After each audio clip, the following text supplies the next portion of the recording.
It is movie talk time. Today we are digging into some Toy Story 4 character details. On top of that, a brand new trailer for the movie Late Night. You're going to want that on your radar. And then, guess what? We are revisiting Avengers Endgame as the events of that movie pertain to Spider-Man Far From Home.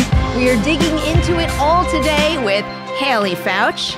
Yeah, I love having you here. And we also have to welcome Carla Renata to the set. Not a first-timer here at Collider, because you've been on Movie Review Talk before, but this is a first for Movie Talk. It is a first for Movie Talk. Did I say Movie Talk twice? You did say Movie Talk twice. I did, because I've got it on the brain. It's been a very exciting week on Movie Review Talk with Scott Mans. Now we have you here on Movie Talk. Thank you so much for joining us. Thank you for having me. All right, you ready to dig into it? Because this first one is a big story, and I definitely encourage you to head on over to Collider.com, because our own Vinny Mancuso got to go to Pixar up in San Francisco, where he learned so much about Toy Story 4. He has this super long article with all the details about the movie that you need to know, but what we're going to focus on right now, two specific characters. First, the villain, and also Bo Peep.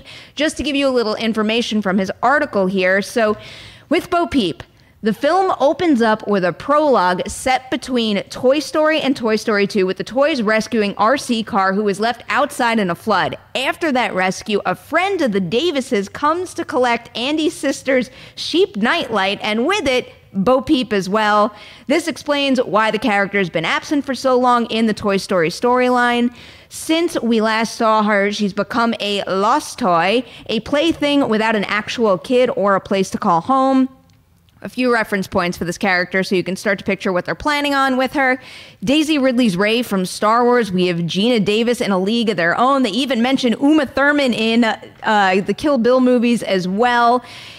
Basically, what's happening here is, for her life as a lost toy, Bo has a vehicle that looks like a squirrel. Oh, this is getting weird now. Looks like a squirrel. It's something Bo constructed from parts on her own. She also has a tiny Polly Pocket-esque sidekick named Giggle McDimples. I can't believe I'm reading these sentences. Voiced by Ally Mackey. So that's the situation with Bo Peep. She was in Andy's room. That's what she was happening in her life in between the original Toy Story and what we catch here. Then this is also kind of where we find the villain, because where we have Bo Peep in the movie, that's where Gabby Gabby comes into play. This is a dead-eyed baby doll, and she's voiced by Christina Hendricks, and she's the first female villain in a Toy Story movie ever.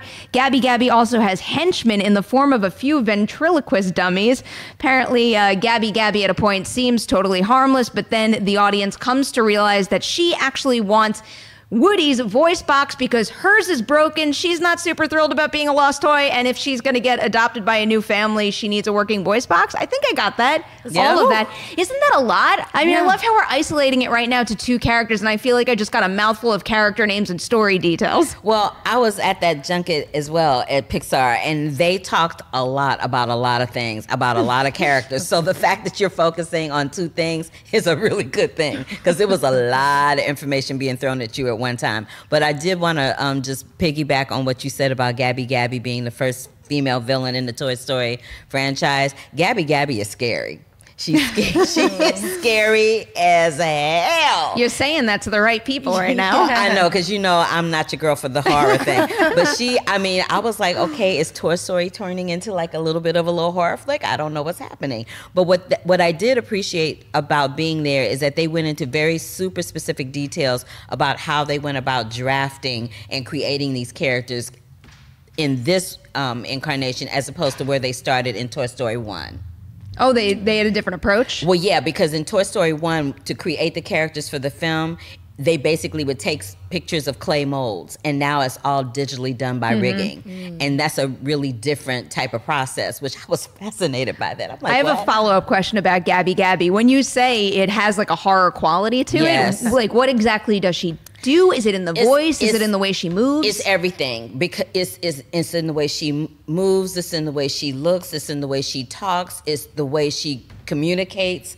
And then she's got the little henchman that looks very much like that little any kind of scary ventriloquist doll. And they talked about how they went to all these different, not ventriloquist stores, doll stores, old antique doll stores to find a prototype to build the Gabby Gabby on. Like, Gabby Gabby is based on a 1940s, 1950s model type of doll. And she's supposed to be kind of porcelain and plastic, but not really. But yeah, she's scary. And when she tries to go for that voice box, it is not cute. Oh, man. I was reading how with the ventriloquist dummies that the way they move is super creepy because they tried to hone in on the fact that in real life, those dummies are meant to sit on somebody's lap, so their legs don't work quite like some other toys might. So that gives them a creepy effect too. Haleigh, one of the interesting things, because we're talking about Gabby Gabby and also Bo Peep, is this idea that technically both of them are lost toys. I was telling you before the show started, I was reading a Slash Film piece on this, and that writer poses a really interesting idea where they're kind of putting the Bo Peep storyline side by side with the Gabby Gabby one, where Bo Peep is in a position where she is a lost toy, but she has come to accept and embrace that, and now she operates as an individual, whereas Gabby Gabby wants Woody's voice box so that she could find a new home and a new kid. Yeah, she's trying to make a break for it. she is trying to, when she realizes that there's a voice box to be had, she is all over that. She is trying to make a break for it, like she's trying to get out of the insane asylum. Oh boy. It's hilarious. Is she a violent doll? Was there violence? No, she lets her henchmen deal with that. Violent henchmen. She rolls around in a baby carriage. She's confined to the baby carriage. She can't get out. Wait, she's confined to it? She's confined to the baby carriage. She never gets out of it. I love this. She never, so they showed us I think it was like a 7-minute clip of the film when we were at Pixar. They showed us a 7-minute clip that included the whole synopsis that you encapsulated at the beginning. Store. No. The one that you talked about where they rescued the car and Bo at the beginning of the movie. Okay. Yeah. And I was asking them about there's the rain that comes down in that scene. It looks real. And I'm just like, how are they doing this with animation where you're looking at it, you know that it's animated, but it looks like the rain when you walk outside? The photoreal quality of certain animation now is just absolutely phenomenal. I mean, Lion King is obviously going to take that to a Let me whole tell you new something. level. They better work it out with Lion King. Don't get me started on Lion King. Don't get me started on the Lion King. Okay? Well, now I hope someone asks about that. I feel like we should actually get used to her. No. All right. We're here to talk about Toy Story, so we'll talk about that. How are you feeling about Gabby Gabby v. Bo Peep right now? Well, now, since your description, I'm super hyped on it. I didn't realize she was scary. I'm in. Oh, yeah. Look at her. Yeah, she does look kind of spooky. creepy looking. I like what they're doing with Bo Peep. It's an interesting decision because, I know there were a lot of fans that noticed she, went missing and stuff, but it definitely, the focus has always been sort of Woody and Buzz's relationship and their connection to their kids as toys. That's maybe the interesting element of Gabby Gabby to me, because we know that they're so fueled by this desire to be good toys for kids, but it seems, if she's sinister, what is her attachment to wanting to be a toy again? Is it her perceived self-worth, or I think her being stuck in that antique store, but we don't even know how long. We're assuming that it may have possibly been decades. Oh, so she just wants out because she's just bitter, and she's trying to find any way she can to get out. She's not looking for a soul connection. I'm telling you. The last 2 times we talked about Toy Story 4 on Movie Talk, it's this conversation right now where we're discussing self-worth, and then it was also the whole Forky thing. That is just the idea of how Forky is processing who/what it is. I love Forky. Forky was the bomb. They had a little Forky clinic. Excuse me? Okay, yeah. I know that sounds really wrong, but they had a clinic where they let us build our own version of Forky. So they gave us so Forky's basically made out of a spork, pipe cleaners, clay, and cement. That's it. And some popsicle sticks. And was your Forky having an existential crisis? My Forky was, I'm not good at arts and crafts. I'm the worst. So my Forky looked like a 3-year-old made it. Perfect. But there were some people that had Forkies that had dreadlocks and girl. All right. People went in with their Forkies. It was hilarious. When did they share these photos? I would like to see some Forkies. It was hilarious.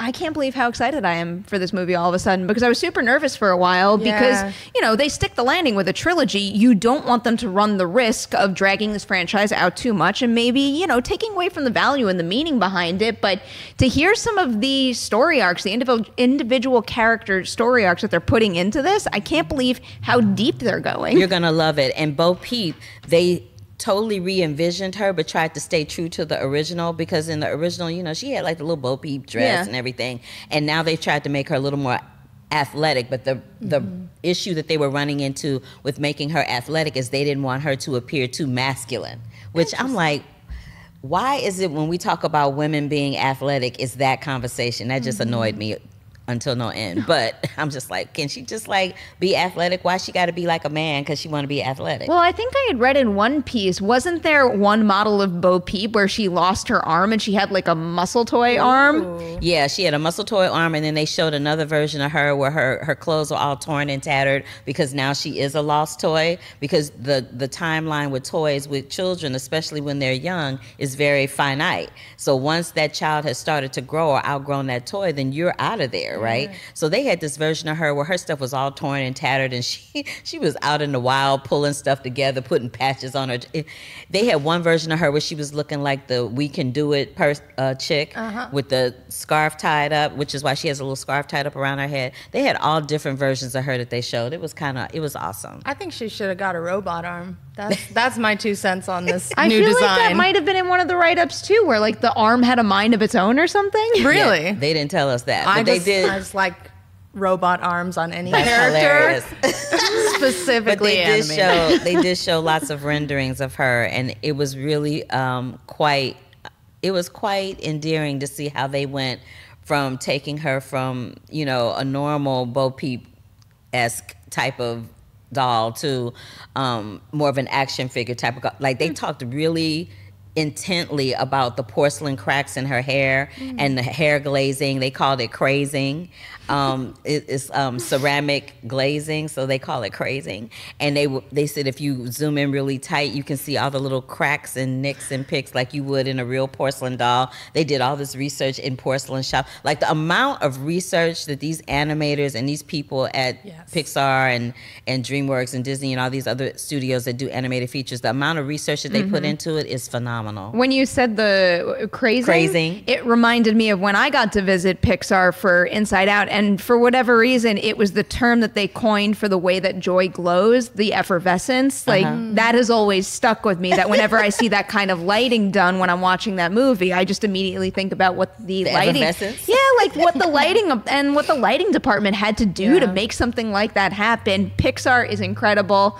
It is really something else to get to go there and be able to see what each individual department does, because it's fascinating. They talked about so many people. Yeah, girl, they talked about making dust in the antique store and how they went about making the dust and the different types of dust and the difference between dust bunnies and rug dust. How is a dust bunny not a character in this movie? Look, they were saying basically that all these things that they talked about the fact that there's a pinball machine that operates as like a nightclub for the toys that has dust in it, and how they went about showing that. I want to go there. I'm telling you, you're going to be pleasantly surprised when you see it. I love how hyped I'm getting for this movie right now. All right, I'm glad I can help you get there. We got another movie to talk about right now that there's a lot of excitement for, and it is the latest from Quentin Tarantino. So this new update here, a little refresher for you guys. Once Upon a Time in Hollywood takes place in 1969, and it focuses on the changing Hollywood landscape. But there's an aspect of the movie that has raised some concerns, and specifically that's Margot Robbie's role as Sharon Tate. Of course, she was murdered in 1969 by members of Charles Manson's cult, leading some to worry that Tarantino is mining a real-life tragedy for a juicy story twist in the movie. According to producers David Heyman and Shannon McIntosh, though, that is not the case. Here's what the two of them told EW.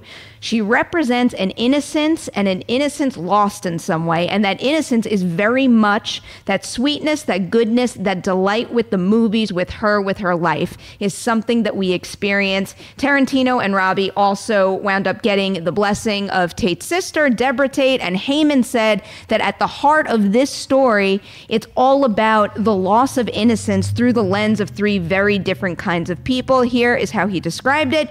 It is the three classes of Hollywood. There's the high Hollywood of Sharon, the declining star of Rick, and there's Cliff, who lives farther out and with more humble means. Haleigh, I can't remember if we've actually dug into this with you before. Did the inclusion of Sharon Tate raise any concerns for you? And if it did, do quotes like this kind of ease those concerns a little? I mean, it's always a concern when there's a real life tragedy involved, but it's also one of those things where I try not to judge a project before I see it. And I think it's easy to see why people got worried, given, Inglourious Basterds, sort of that reinvention of history that he did there, which did not work for a lot of people in the way that, Jews were depicted in that movie, the way that Hitler was handled in that movie. A lot of people had fun with it. Some people were not thrilled by it. So I get the concern, but again, I don't want to judge things before they actually exist. Do quotes like this ease that? Somewhat. It's kind of this guy's job to help ease it, though. So, again, it's I'll make up my mind when I see it. I do really like what they said about her being a figure of innocence lost and thinking of it, that demonstrates that they're not thinking of it through a purely exploitation way. They're thinking of it thematically, symbolically. And I love the idea of these sort of three phases of Hollywood being depicted through the characters. I do, this is Tarantino's passion, old Hollywood 70s movies. He's going to have a lot to say about how the industry was changing in that time. And that's maybe the part of it I'm most excited about, more than seeing celebrities brought to screen in a new way. I want to see his take on this evolution of the film industry. Yeah, I think I'm in a similar boat where, we're sitting at this table all the time. We're constantly judging movies before they come out. Yeah. But when it came to this particular story, especially with Tarantino, of all people, directing the movies, I felt a little funny judging it just because he has such a unique and crazy style that I wasn't even able to pinpoint the exact path he was taking with this story anyway. So it's my mind could have gone in so many different directions that it almost felt pointless to be well, I'm worried about that right now for this specific reason.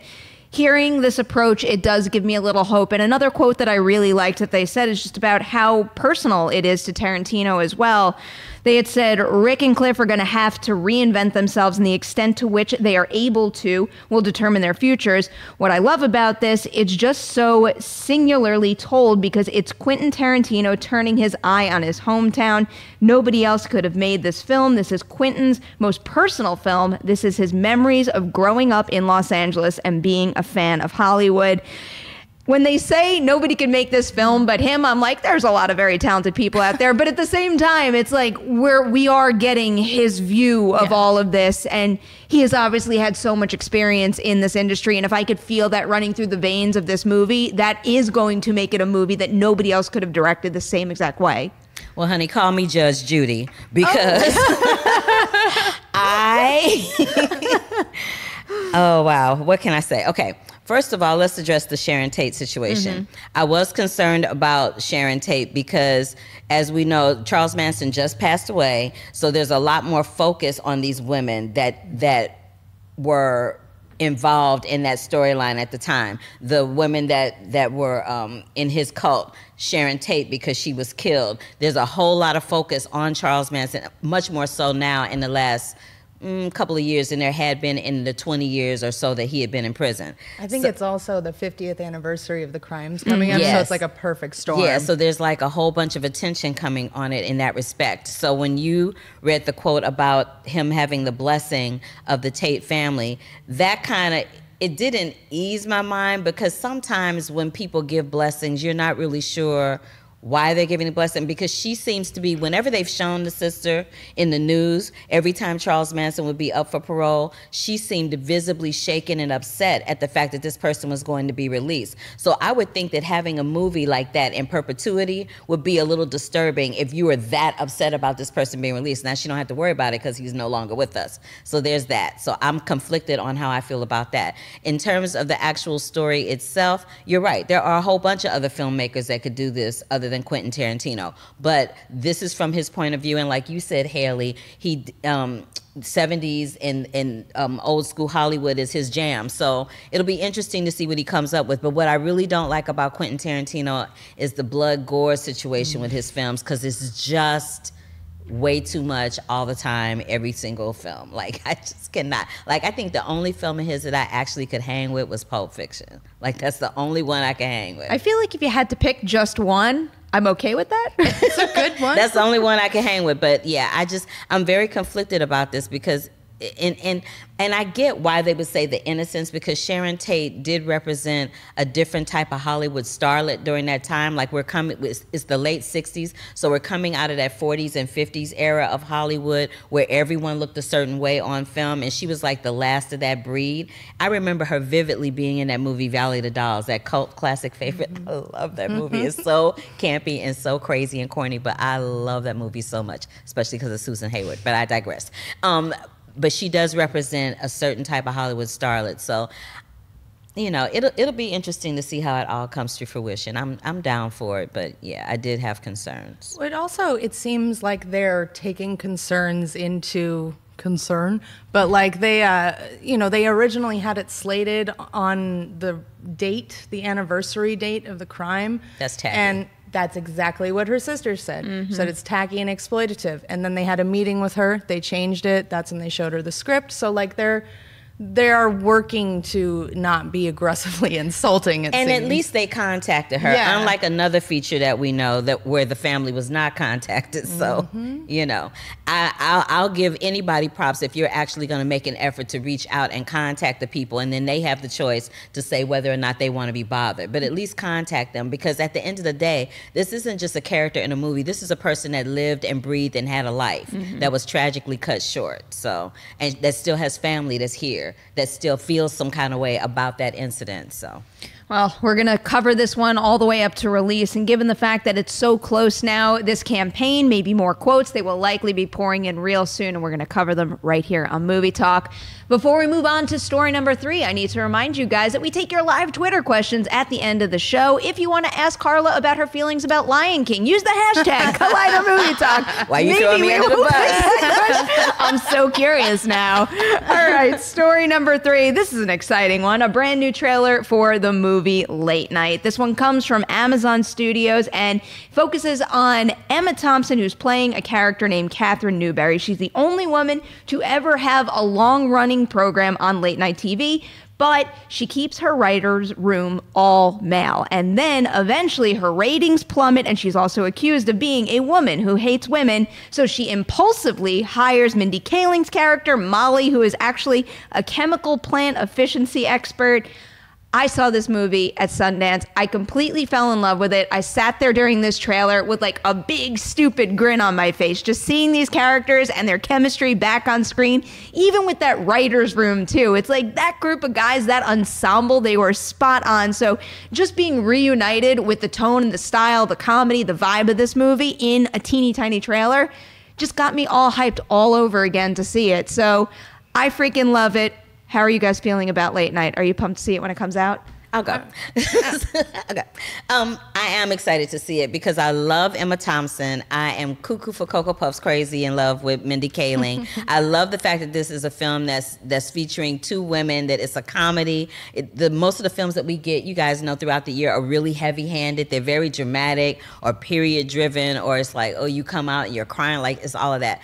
I am down for the giggles. So I am all about it. And I heard really good things about it as well from Sundance. So I'm excited to see it. Giggles with purpose. Giggles with purpose. Which I think might be some of the best kinds of giggles. I love that. Yeah. I love the laugh, so it's all good in the hood. That should definitely be the title of something, or like a charity organization that's comedy. Not a charity organization. You do comedy shows and you give them money. Giggles with purpose. Giggles with purpose. Oh my God. Greenlight it, baby. That is pure comedy. Yeah. I like it. I'm super excited for this movie. I was already, based on the, kind of the hype coming out of the festivals.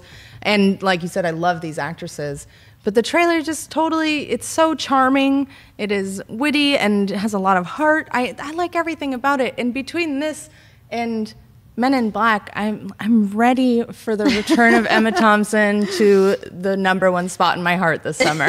I'm always hesitant to oversell something, but wait until you see Emma Thompson's performance in this movie. It's like, when someone just hits that, especially when it comes to a comedy, like that cadence and that charm, and you just get completely swept up in it all. That's what she does here. And I know some after the Sundance premiere were saying, oh, watch out for her in the Oscar race. I'm not going to go that far yet until we get the general consensus when the movie comes out, but I will say, given what I've seen so far this year, that's probably one of the strongest performances I've seen. She's hella funny. She's hella funny. She's really funny. And not for nothing, but she's super particular about the types of films that she chooses. So you know that if she chose a film and it actually came to fruition and she shot it, that it's got to be doing something right.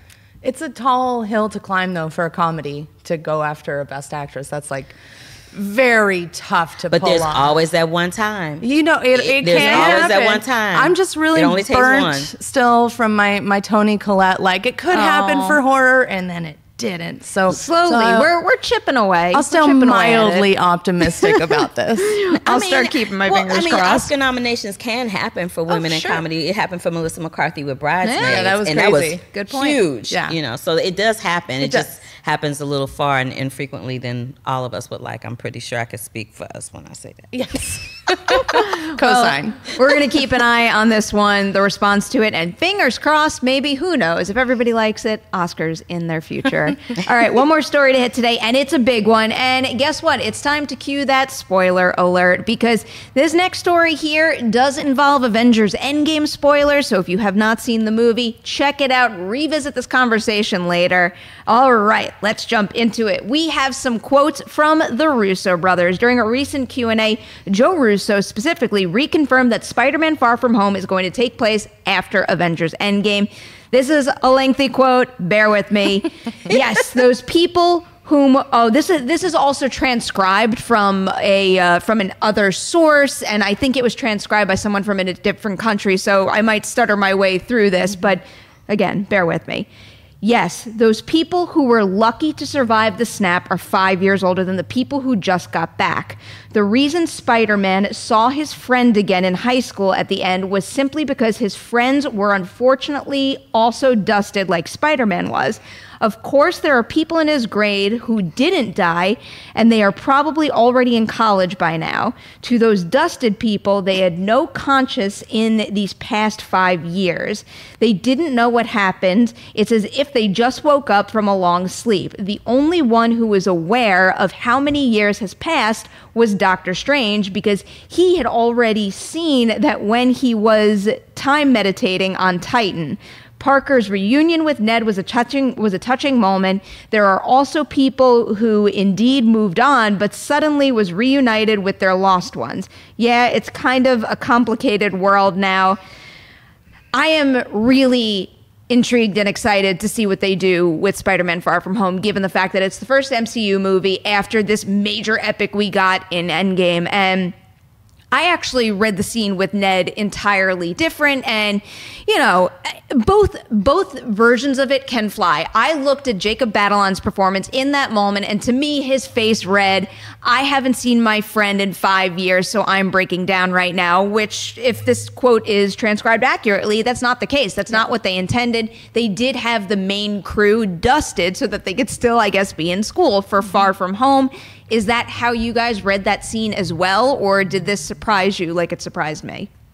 It didn't surprise me. I actually didn't read the scene that way, though it makes sense. I don't think, given the circumstances, people need an especially strong reason to get emotional at this juncture. So I just took it for what it was worth, that they were back at school together and were so happy. Oh my God, we're alive again. Like, that would be pretty emotional enough for me. Yeah. But I understand the curiosity of it and sort of the criticisms that, like, isn't it convenient that they all got dusted? I just don't care. I just want the best version of the story. So if that's what makes for the best version of the story, then I'm fine with it. Like, we accepted. Oh, right, we're in spoilers. We accepted that, the Bartons were all dusted. Things happen, coincidental sort of numbers, clusters of people. We've seen that it happened. So I take no issue with that element of it. And I'm curious to see what they do with the world after it.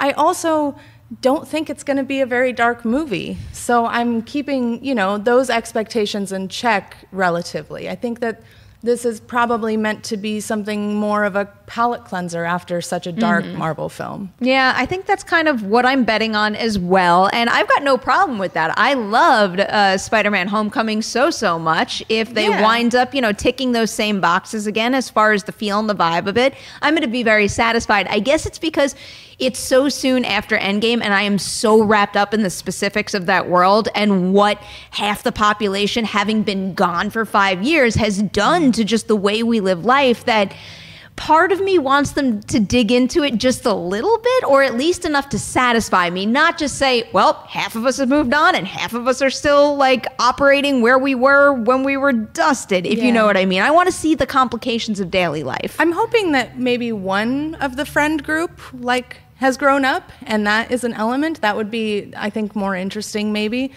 Who knows? But that's my hope, is that at least one character. Like, it'd be funny if Flash grew up, but he's still a D-bag. Like, that would be amusing. I don't know how you keep him in the story, but... Do we know if... They said Aunt May was dusted, right? Ooh, good question. Because that would be a really interesting scenario if, you know, and that would be a way to address it while still sending him on a school trip with his friends. I think they did say she was dusted. Yeah, I think you're right. I kind of recall that. But to jump in on what you guys are discussing as far as that's concerned, when I saw that moment, I was like, oh, he's just happy to see his friend. Boom. There wasn't a whole bunch of like... I'm the only one who read it the other way. I was like, there wasn't You're a deep thinker, Perri. There wasn't a whole lot of giving me a little like, credit. ancillary stuff behind that. I was like, oh, he saw his friend and he broke down. Oh, that's cute. It was a cute moment, and I was like, okay, moving on. What's next? I was kind of like that. But when Far From Home hits the theaters, I think it's going to be interesting, because it's interesting for the simple fact that most of the time Spider-Man has been a Sony joint, and now he's rolling over into the Marvel Cinematic Universe, which is kind of exciting and scary and weird all at the same time. But I like that, and I like the fact that this will be a lighter fare, I think, because Avengers, the whole thing leading up to that Endgame was so dark and so heavy. Child, I cried like the biggest baby. My mom loves the Avengers. She loves all the Marvel Cinematic Universe films, and she was sitting next to me, and I was a hot mess. And my mother was like, are you okay? Do you need some tissue? No. I was like, no, I'm not. I was a hot buttered mess when that was over. So I am looking forward to Spider-Man having some more giggles, having it be a little more lighter superhero joint. Jake Gyllenhaal in that get up there, girl, because I can't take any more. I can't take any more drama. I can't. Like, I need for it to be light and fluffy, and me walking out of the theater with a smile on my face and me laughing this time around. I have a feeling that is the route they're going with this one. I think it worked well with Ant-Man and the Wasp last year after Infinity War, and I have a feeling they're going to play that same card here. We might get some giggles with purpose. It's a possibility. Callback. So happy to keep repeating that now. It's my favorite phrase of the day. Here. I'm keeping it. We need to find a reason to use it on the Witching Hour. I don't know when that's going to come into play, but you can bet I will figure it out. We have to move on to our show plugs right now. As always, you will get a brand new episode of Collider Live tomorrow. We also have a new Jedi Council for you, too.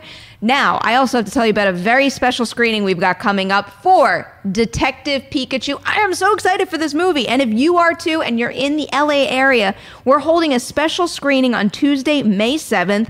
All you have to do if you want to enter to win tickets to see the movie and also a Q&A with the director is head on over to Collider.com. All the instructions are right there for you, so go enter to win now. Also, you have another episode of Movie Talk tomorrow, but tomorrow, 4 p.m. PT Live will be the very last episode of this version of Movie Talk, because Monday, May 6th, we kick off with our new 20-minute format. I know some of you are super bummed that the show is a little shorter, but I guarantee you, I'm going to bring back this word, not giggle. Well, there's going to be giggles with purpose, but it's also, it is a shortening of the show with purpose. Every single second of that show is going to have really deep analytical conversations. We're going to dig into some of your favorite movies and maximize every single second of it we have. And on top of that, you're also getting a fifth day again. Monday through Friday, Movie Talk Live at a new time, 3 p.m. PT. You're also going to get 2 doses of Haleigh a week. So you have that to look forward to as well. I hope you all enjoy it. All right, Twitter questions. First one, we are going to go with Rocky Drago 66. Somehow, Longshot is currently tracking to open less than The Intruder and Ugly Dolls. Will the positive reviews it's getting convince more moviegoers to give this film a shot? And Rocky Drago also shouts out Carla, because apparently you've seen the movie, Carla. I have seen the movie, and that shit... Oops, sorry. Can I say that? Yeah, go for it. Slay the show. That movie had me doubled over laughing so hard. It was so freaking funny. It was really hilarious. I'm hoping that it does do better because right now he's what's the name? It's Rocky Drago. 66. Rocky Drago is right.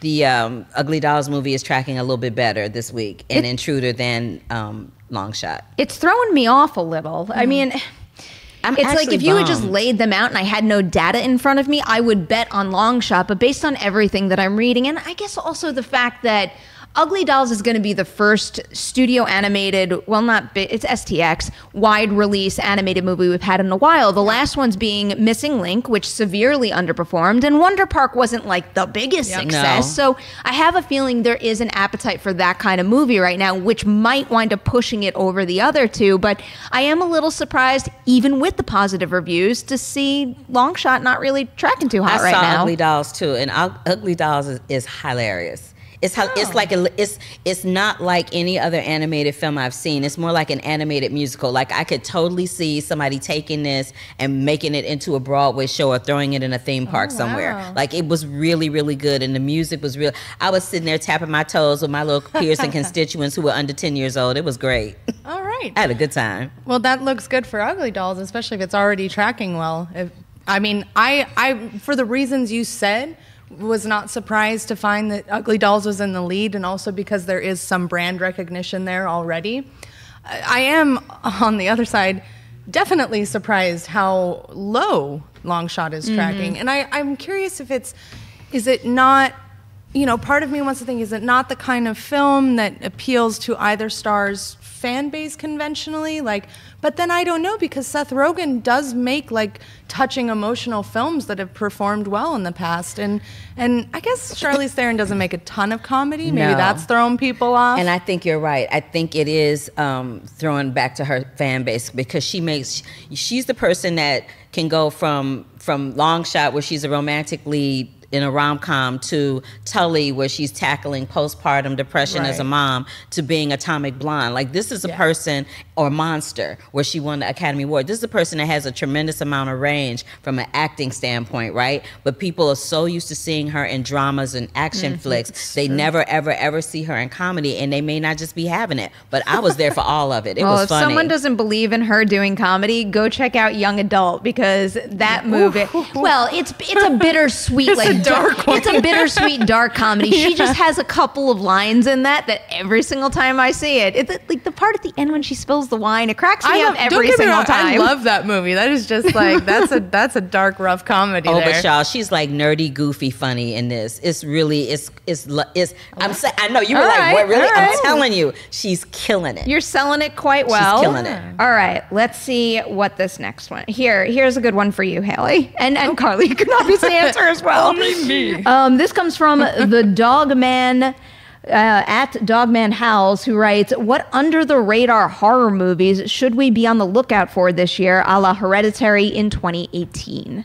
Under the radar. Ooh, it's not your jam, I know. No, it's not my jam, so I'm just going to sit back and lay in the cut for this. I feel like you're the better person to ask, because you've gone to festivals this year and I haven't yet. I guess it's a fair point. I mean, definitely, since you said Hereditary, Midsummer is coming up, and I wouldn't say that's necessarily under the radar, but it hasn't been, advertised, and it's been advertised, but not to the extent of a big studio film, and it doesn't have the awareness of something like It Chapter 2. Yeah. I don't know if I saw anything that might teeter that line from, being an independent film that could pop and make waves, something like The Witch or Hereditary, for that matter. The one that sticks out to me, I guess, is the one that I saw at Sundance, and it's also playing at Overlook later this month. It's The Lodge. Right. From the directors who did Goodnight Mommy. Has a wildly impressive performance from Riley Keough. That's a good one to keep an eye out for. Riley.